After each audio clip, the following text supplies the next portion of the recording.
It's a delight for us to have you on this occasion of annual research retreat.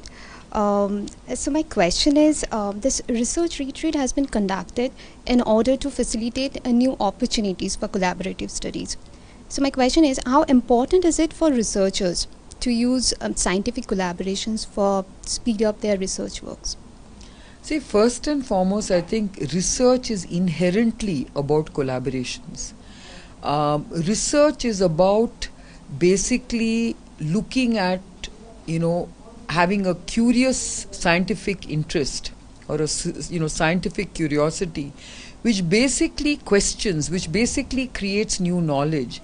And you cannot keep that new knowledge contained in isolation, right? So you need to collaborate. You need to see how that research is relevant, how that research can be converted into something else. How do you add new knowledge? That's what it's all about. So it has to be collaborative in nature.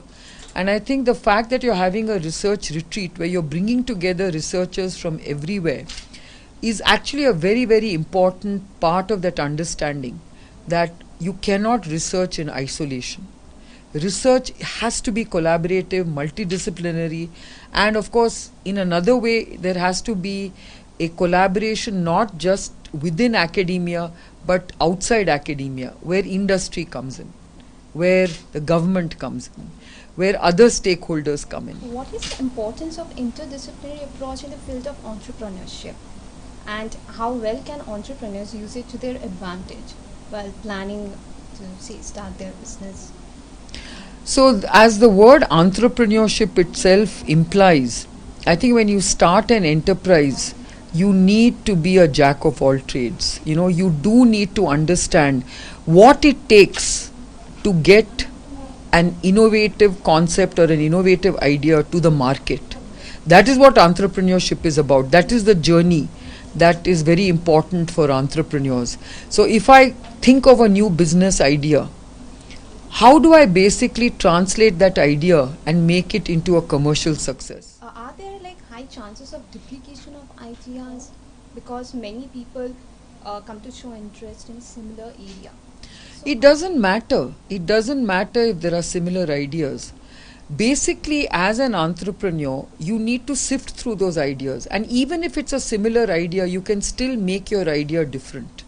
So basically, it is about understanding what is that business about.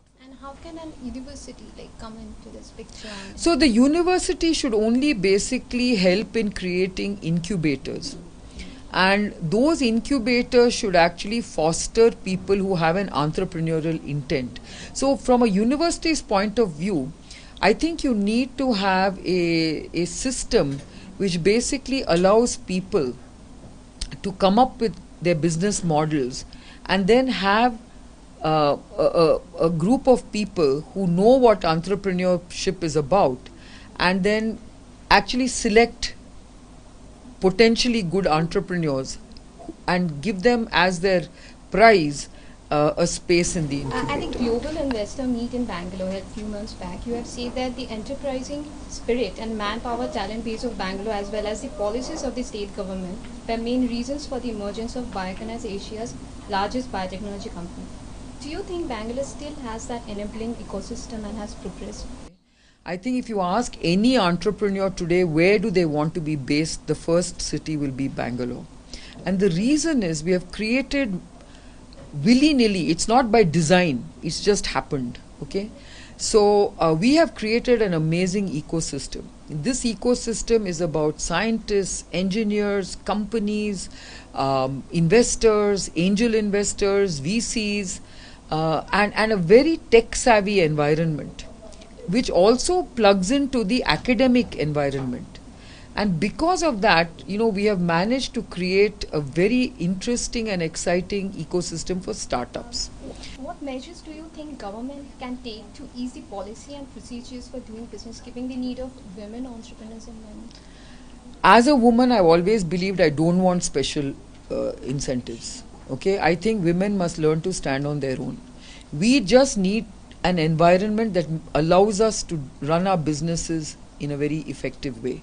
And that is whether you're a man or a woman. I think we don't want too much of bureaucracy. We don't want too many licenses and permissions and inspections. So I think for the first, my advice to the government is, for the first 5 years of any entrepreneur's business life, hands off. Don't touch them. Let them do what they can to build their businesses for the first 5 years.